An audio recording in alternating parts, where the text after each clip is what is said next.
Can faith and reason work together, or are they somehow mutually exclusive? What role do facts and evidence play when it comes to the Christian faith? This is Reasonable Faith, Conversations with Dr. William Lane Craig. I'm Kevin Harris, and on behalf of Dr. Craig, I want to welcome you to this discussion as Dr. Craig examines apologetics, reason, faith, and philosophy. Dr. Craig, apologetics comes from the Greek word apologia, which means to give a defense or give reasons for why you believe what you believe. It has nothing to do with apologizing for being a Christian. Right. Apologetics isn't telling people why you're sorry that you're a Christian. It means to be able to provide rational evidence and arguments in support of what you believe. So it's not just your opinion.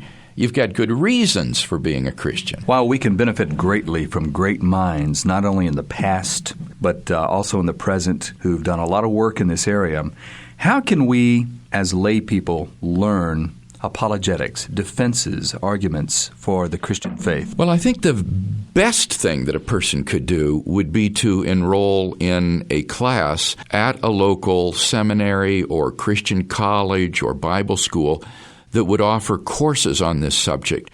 This would be the very best alternative, because that way you will sit under a professor who knows the field and who can guide you through the issues and through the literature. I would really caution folks against trying to do this on their own as an isolated individual, because the literature out there is so vast, there's so much going on that one is very apt to read the wrong things, second-rate work that's really shoddy, and one can just waste a lot of time trying to be a self-educated individual. So the best route would be, first of all, to try to enroll in a class at a local seminary, Christian college, or Bible school. But if that's not available in your area, then I would encourage you to try to find a mentor who has studied in this area, someone in your church, say a missions pastor, or maybe the youth pastor who's had training in this when he was in seminary. Someone who is older and more experienced and can mentor you through the literature or reading the right books, preferably getting in some sort of a book discussion club where you would be in with several other people and you'd read through a book like Lee Strobel's Case for Christ and do the discussion questions at the end of each chapter. Don't try to just do it alone. The Lone Ranger apologist isn't a good idea. So try to find a mentor of some sort that can lead you through this. And if that's even unavailable in your area, then I think the best that you can probably do would be to get some good books like Lee Strobel's books or my book, Reasonable Faith, and begin to work through that and perhaps avail yourself of some of the apologetics materials on certain websites on the internet. But if you can get it through some sort of a group or a mentor, that's the best way to get this training.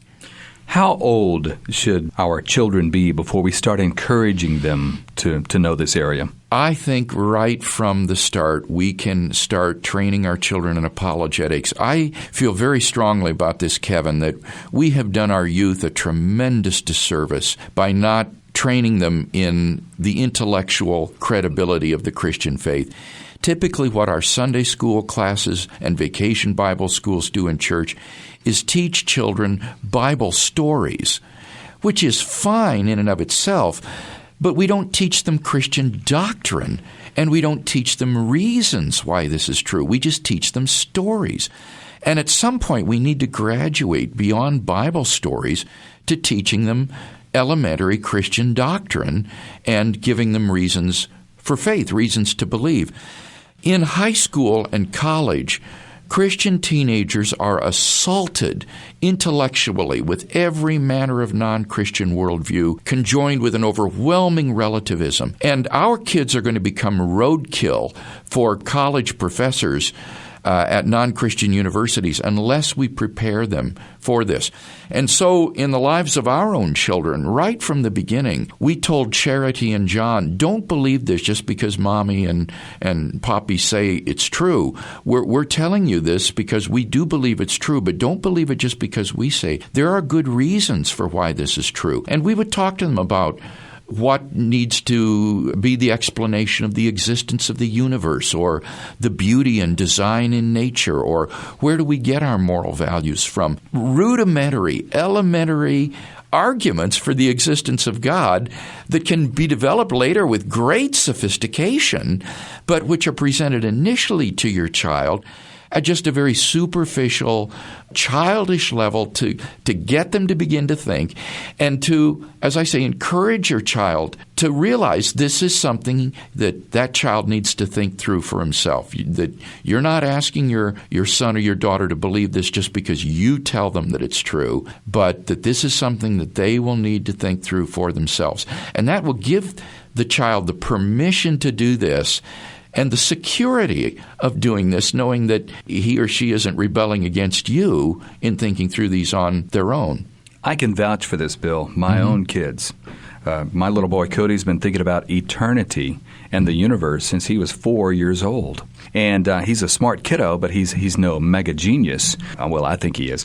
But they've also learned since 5, 6, and 7 years old that phrases like, it's true that there is no truth, are self-refuting statements, that argument cuts its own throat, that it pulls the rug out from under itself. And they love to experiment with things like that. I think that's great, Kevin. One of the things I did with our kids when they got into high school was during the summer when there was no school going on, we would meet with, as a family, Jan and Charity and John and I taught them logic. We went through the basic 9 rules of logic, how to reason, and I taught them how to construct an argument, how to look for fallacies in an argument, and then I would give them little logical problems to solve. I would give them the premises, and I'd say, okay, now use the 9 rules of logic and derive the conclusion from these premises. Now, some were very simple and had no religious significance. For example, if it is Sunday, the library will be closed. It is Sunday. What can you conclude from that? Well, it follows by the logical rule modus ponens that the library is closed. But then I would also give them little logic problems that would have things to do with the problem of pain and suffering in the world, or the design in the universe and how this points to God, and would introduce God and religious subjects into the equation so that they began to reason logically about their faith. And I think this is tremendous training that we can give to our kids. Yeah, it is. I tell my kids, no sentences have 5 words. And they thought about that, and they wrestled with it, and they wrote it down, and they counted the words. Yeah. No, 1, 2, 3, 4, 5. And they said, well, that sentence right there has 5 words, so that statement can't be true. So anyway, it's fun for them. Boy, and think of what that child who has learned what a self-refuting statement is going to think when he gets to high school and someone says to him, there are no absolutes, or absolute truth does not exist. That child is going to immediately say, wait a minute, you apply that statement to itself and it refutes itself. So you're doing them a tremendous service by doing that kind of training. This is awesome. Would you encourage people as well to start slow and learn the basics and then advance as you go? That seems to be obvious. Right. That is obvious. And that's why I said start with your children at a very superficial, rudimentary level. And then as they grow older, it will get more and more sophisticated. But in one's own case as well, one needs to begin slow. You shouldn't try to jump into Alvin Plantinga right from the beginning. I would encourage folks to start with a book like Paul Little's Know Why You Believe, which is a nice introductory level text, and then move up to Lee Strobel's books, Case for Faith, Case for a Creator, Case for Christ. And you're interviewed in all 3 of those books, by the way. Yes, that's right. Okay. Yeah, Lee went and interviewed Christian scholars in various areas, and he included me in those books, and That was a privilege to do that. But then go on to more advanced books like Reasonable Faith or Michael Murray's book, A Reason for the Hope Within, and one will grow more sophisticated in one's grasp of Christian truth. It's an inexhaustible and unending search. We'll never plumb all of God's truth, so it's a lifetime of study. Bill, you know where else we learn how to do apologetics is by sharing our faith, because we encounter some objections when we share our faith with someone that we may not be able to answer immediately. Right. We learn what we don't know by sharing our faith. Often puts Christians in a catch-22. They say, well, I'll share my faith when I learn to defend my faith, but when you share your faith, you learn to defend your faith. Exactly. I remember there was a young communist who became a Christian. I think his name was Douglas Hyde. And he said when a person became a Marxist, the first thing the Marxists would do would send him out on the street corner to hand out Marxist literature and propaganda, because they knew that person would engage in arguments and discussions in which he would be annihilated by his opponents, and that would fuel his desire to learn Marxism more deeply and so become more committed and a better disciple of Marx. And I think something like that is true in Christian evangelism as well. As we share our faith with unbelievers and we encounter questions and objections that we can't answer, that should drive us to further study. And there's nothing wrong with saying to a non-Christian, I don't know the answer to that question. Let me ask someone else who does, or let me look into it, and I'll get back with you next week. And make an appointment, if you can, with the person to get together again. If it's a friend or a coworker, say, let me look into this, and I'll get back to you on your question. And that shows him two things. It shows him, first of all, that you're not infallible, that you're not trying to do a snow job and think that you're Mr. Know-It-All. And secondly, it shows him that you care enough about his question to go study it and to come back to him to give an answer. And so I think this is a great incentive for learning more, is to be involved in evangelism and sharing our faith and encountering objections and questions that we don't know the answer to.